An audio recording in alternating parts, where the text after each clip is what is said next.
Now, this is your thing, this organized world that you live in, but you also have a spouse and you also have kids. How do you loop them in on this journey so that all of you all are on the same page? So that is where our weekly meetings come in. So we were talking every single Sunday. We will get around the table. And when I talk about like meetings, I know a lot of people are thinking it's like a PowerPoint presentation that's coming out. We're going line by line, but it's really not like that. It is very, very relaxed. We're just hanging out at the table. Normally, we're eating, having some type of dinner, and we're just talking about the different things that we want to do. And so my kids are even like, "Oh, mom, can we add this to the planner? Can we, plan for Disney World? They really want to go to Disney World." So it's like, "Okay, we're going to add it to the planner. When do y'all want to go?" And the biggest thing about getting people involved is letting them see the end goal of what that organization is going to do for our lives. My husband is super involved now because he's seen how our organization has helped our overall finances and how we don't have as much stress in our lives. We have way more peace. Everything kind of flows a little bit easier, and it becomes more of an inconvenience than a catastrophic event if something happens, right? The car breaking down, it's more of just like, oh, well, we got to pull money out the sinking funds rather than, oh my goodness, what are we going to do? And so, even with our kids, having those talks where we talk about how the organization has helped us overall really does help us stay the journey, and it helps them really understand what we're trying to do. So I love keeping those end goals in front of them. Like, they know, we're saving for Disney World. So they're like, "Oh, okay, I don't want to do that because I want this money to go to Disney World," right? And I'm like, "No, you can still have," I'm like, "Okay, not too much." But it makes them super excited when they know the different things that we are going to do is aiding in the big goal that they want, like going to Disney World. So I love being able to talk to them about different things. And even if they get discouraged one day and they don't feel like it one day, then we talk about that. Like, okay, you don't want to save, you want to just buy a toy. Let's talk about it.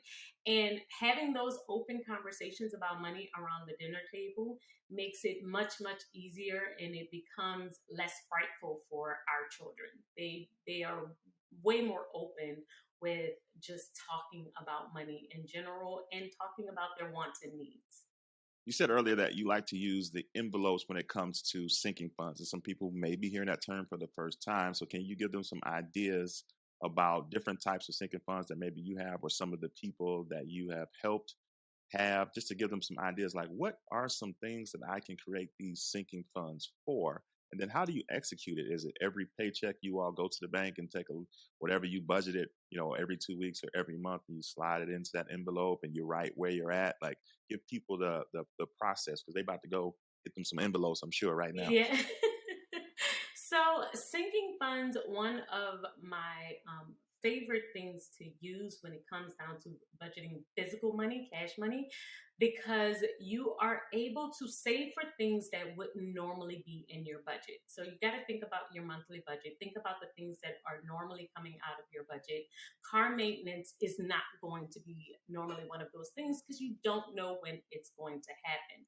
So they usually fall under two categories. The very first one is an expense that you know is coming, but it doesn't come out of your normal budget every single month. So think of things like birthdays, anniversaries, or really fun vacation trips, right? Those are the things that I really love to use my sinking funds for. So I will save for those big fun expenses or the things that don't normally happen, but I know when they're coming up. Christmas is the same time every year. Your birthday is going to be on when your birthday is. So those are the things that I love to save for. This other one that you could do though is saving for expenses that you don't know when it's going to happen, but you know it's going to happen at some point.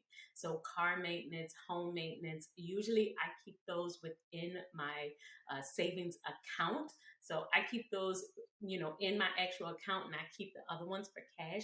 But you could save in cash for either or, just depending on how you would like to do it.